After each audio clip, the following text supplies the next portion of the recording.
So in the previous sections, we discussed score matching models, how we can improve them by perturbing data with noise, as well as how we can go away with hand-picking noise scales and replacing them with a stochastic differential equation. Now, concurrently with score matching models, another very similar class of models was proposed in the literature, diffusion models. So diffusion models are very simple in the sense that they also define a forward and reverse diffusion process. Again, at time step 0, we have the data distribution, and at time step t, we have our prior distribution, usually a truncable distribution like Gaussian. Now, here I'm going to use the notation that was used in the original papers. Q defines the probability distribution from like time 0 to time t, right? So that's the the forward probability distribution, whereas p of theta is the reverse process, and it's one that we're trying to parameterize with a neural network. Q, we don't need a neural network, like that's just like adding noise. And P is the one that we, for which we need the neural network, so that we approximate the reverse procedure. So in the forward diffusion, once again, like for score matching networks, we add small Gaussian noise to our data, and we do so again and again and again. We can stop anytime we want, but we have to keep going until our data looks like it comes from our isotropic Gaussian, for their implementation. This means that in practice we have to pick a large enough capital T, like a number of time steps, so that in the end all the addition of noise ends up having giving us a sample that looks like isotropic Gaussian. So this is the definition, right, of the isotropic Gaussian of the forward process, given our current step t minus 1. Our new step will be centered around it, around the previous step, times a with a variance of beta t, and the whole process, it's chain, it's a Markov chain, so we have to multiply all the individual probabilities.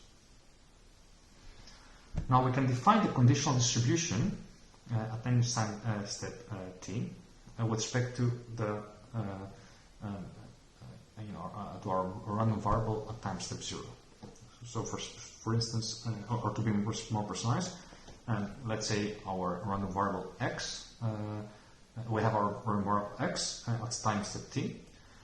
We can rewrite it as the same random variable at t minus 1 plus a noise term, and this one we can again replace it with the t minus 2 version, and so on and so forth. And by doing so iteratively, we can rewrite xt as a sum of two terms: our random variable at time step 0, so basically our original image sample, plus a noise variable. In doing so, we're making use of the property that when we're merging two Gaussians, so when we add two Gaussian random variables, then our distribution is again a Gaussian, with the variance being the sum of the two variances, the sum of the variances of the two Gaussian distributions.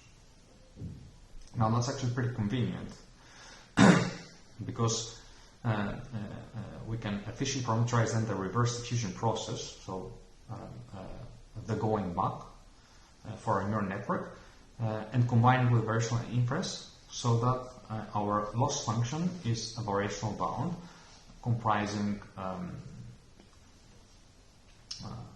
all these terms, so loss at t minus 1 till L0. Now, at time step capital T, the loss is equal to the KL divergence of basically the probability of arriving at one location xt, given our original random variable value x0, and the the probability that was assigned by the neural network for that particular xt. For small letter t, the loss is again a KL divergence, and now we're taking the conditioning variable is not just x0 but also the t plus 1 value, and at time step 0 we have the probability of having our original sample x0 given the previous time step x1. Because we have Gaussian distributions, and here we've got KL divergence due to our efficient reparameterization, it means that we can compute all these terms in closed form, and we can actually obtain low variance estimates. Good thing is that the capital T loss does not depend on any parameters, so it can be dropped, whereas L0 depends on the final decoder output, so it depends on how we define our final decoder. This can be important in case we have discrete data. Then what is really important is how to parameterize our loss for any time step t. Again, by the parameterization of the Gaussian learning, it turns out to be basically minimizing this expectation of the mean square difference between our noise variable time step t minus a neural network that predicts that noise variable. So the model basically is optimized by learning to predict the noise added to the transformed signal at time step 0. So this is a pretty straightforward actually algorithm, quite simple. However, it works, and it works really well if we have very long Markov chain, so for very long time steps t. Here we show the training and the sampling algorithm. So we start from an image, right? We sample time step t as we did in the SD score matching problem approach. Then we sample a noise variable, and we take a gradient step so that we minimize the prediction of our neural network for predicting the sampled noise. And we repeat so until convergence. These are some example trajectories from the original work, although follow-up works improved on that. And we see that it really works like as promised, right? So if that's our data, true data, then as we move forward in time, it really ends up looking like like our samples are a unit Gaussian distribution.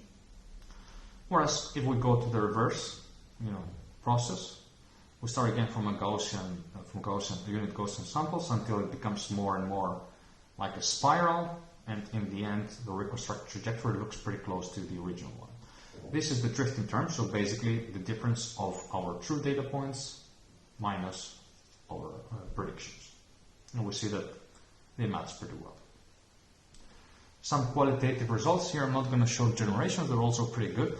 A very interesting thing about diffusion models is that their data generation, so their samples, are very realistic. However, their log likelihoods, at least in the one of the original works, it was not as high. Follow-up works have improved significantly on top of that. However, here I'm showing qualitative results in terms of interpolation. So given two source samples like x0 and x prime 0, we take, for instance, a random point between them, and again we can run the reverse diffusion process and end up in a pretty nice interpolation as we see here. So this part concludes the lecture on score-based and diffusion generative models. Diffusion and score-based generative models are both tractable and flexible, and the reason is that they do not require, they don't depend on the normalizing constant, so they don't require tractability, and it means that when we can define very flexible energy functions. However, they are still quite slow to sample, especially compared to generative adversarial networks. They do generate very nice samples, like GANs, but they're very slow, or at least much slower. However, they can also do exact local likelihood computations that GANs cannot do. So there are great opportunities for learning data structure with this class of models effectively and efficiently enough. Also, they have shown quite promising results in modeling inverse problems. I think that this is, or at least this is one of the most promising directions for generative models. So I think a lot of research is to be expected in the coming time. Thank you.